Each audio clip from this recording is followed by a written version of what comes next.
यहाँ पर जो मेरे साथ मेहमान जुड़े हैं एहतसाम जी, ये ममता बनर्जी और टीएमसी झालमुड़ी को इतना मुद्दा क्यों बना रही, क्यों कह रही हैं कि पीएम ने अगर झालमुड़ी खा लिया, कई लोग खाते हैं, सबको पसंद है, आप कह रहे हैं कि वो ड्रामा कर रहे हैं, क्यों ड्रामा कर रहे हैं, क्यों ऐसा लग रहा है? क्यों नहीं, देखिए राजनीति में कहा जाता है, जिस हिसाब से आप लोगों ने एक गाना सुना होगा कि क्या क्या न किया हमने सितम राजनीति के खातिर।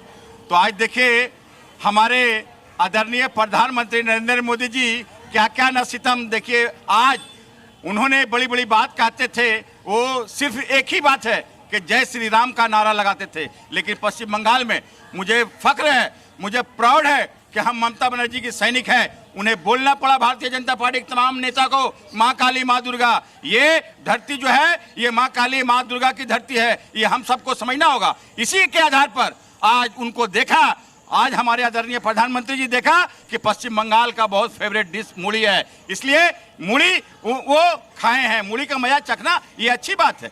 लेकिन उनको मजबूर हो गए वो मूली खाने के लिए। तो ये जिस हिसाब से कहा जाता है कि what thinks Bengal today India thinks tomorrow, ये पश्चिम बंगाल है, ये ममता बनर्जी की सरकार यहाँ है। यहाँ जो है भारतीय जनता पार्टी जो है, इसलिए कि जो हमारी नेत्री कहती है कि धर्म सबका जुदा जुदा, धर्म सबका जुदा जुदा, उत्सव हम सबका, हम लोग तमाम जाति, तमाम वर्ग, तमाम समुदाय के लोग हम लोग उत्सव एक साथ मनाते हैं। आज भारतीय जनता पार्टी आज 294 विधानसभा यहाँ इलेक्शन लड़ रहे हैं। आज बताइए वो सबका साथ बोलते हैं, सबका विकास बोलते हैं, सबका प्रयास बोलते हैं, लेकिन एक भी क्या मुस्लिम कैंडिडेट दिए हैं?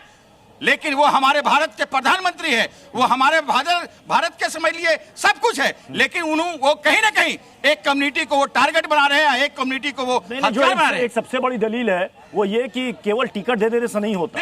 आपको अगर कल्याणकारी योजनाएं हैं तो वो किसी जाति या धर्म को नहीं देखती, वो सबके लिए होती है, आम पब्लिक के लिए होती है। ये योजनाएं बात नहीं होती, ये समझना होगा। सबका आप ही के बगल में नफीस भाई कहते हैं, आप सबका विकास करते हैं। के बगल में खड़े भाई आप प्रधानमंत्री, हमारे देश के प्रधानमंत्री हैं, 140 करोड़ प्रधानमंत्री आप हैं। ये टीएमसी का स्टैंड है कि मुसलमान अगर हमारे साथ जुड़ा तो उसके पीछे एक बड़ा रीजन है, क्योंकि हमने उस कम्युनिटी का सबसे ज्यादा विकास किया। नफीस भाई देखिए, मैं समझ नहीं पा रहा हूँ, इन्होंने कहा कि हम इलेक्शन लड़ रहे हैं, बीजेपी को फायदा पहुंचा रहे हैं। मैं छोटा सा सवाल करता हूँ कि अगर 15 साल में ममता बनर्जी जी ने वाकई में मुसलमानों के लिए बहुत अच्छा काम किया है, क्योंकि हमने तो देखा आपने जगन्नाथ मंदिर बनाया है, दीघा में मंदिर बना, न्यू टाउन में मंदिर बना, वो भी जनता के पैसे से, जिन पैसे से स्कूल कॉलेज हॉस्पिटल बनना था। अवतार में आपने हमें खजूर धरा दिया, फिर आप मक्का मदीना का नाम लेकर राजनीति क्यों कर रहे हैं? पहला सवाल। दूसरा सवाल मेरा यह है कि हम सिर्फ 8 से 10 सीटों पर चुनाव लड़ रहे हैं, आप मुझ पर चीख चिल्ला रहे हैं, वही कांग्रेस 293 सीटों पर चुनाव लड़ रही है। मक्का मदीना के नाम पर कौन राजनीति कर रहा है? टीएमसी वाले कर रहे हैं, और वो बीजेपी वालों को मौका दे रहे हैं, वो भी काबा का अपमान कर रहा है। और फिर आप योगी आदित्यनाथ पर एफआईआर भी नहीं करवाते। सोफिया जी देखिए, सोफिया जी, नफीस भाई ने एक मुद्दा उठा दिया, मतलब मक्का मदीना और काबा का गाने में तो जिक्र आ रहा है, ये कह रहे हैं दरअसल में आप उसका इस्तेमाल कर रहे हैं अपने वोट बैंक के लिए। राजनीतिक मंच में क्यों बोला? राजनीतिक मंच में क्या, ये तो अपनी अपनी आस्था की बात है। राजनीतिक मंच से यही अगर कोई बीजेपी का कार्यकर्ता, बीजेपी का नेता कहे राम, तो आप कहेंगे कि राजनीति के लिए इस्तेमाल कर रहे हैं। अगर यहाँ मदीना काबा की बात हो रही है तो आप कहेंगे नहीं साहब, वो तो आस्था की बात है।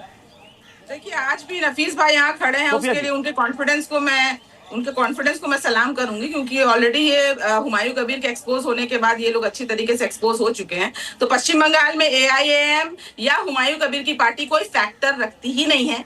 जहां तक बीजेपी की बात है, वो केंद्रीय पार्टी है और जोर लगाकर लड़ रही है। तो यहाँ पर मुझे लगता है कि पश्चिम बंगाल में चलिए कुछ घंटों के बाद पहले चरण के लिए वोटिंग होनी है। देखना है कि इस पहले चरण की वोटिंग में जनता का मूड, जनता का मिजाज किस पार्टी के हक में जाता। बहुत बहुत शुक्रिया आप सभी मेहमानों का हमारे साथ जुड़ने के लिए।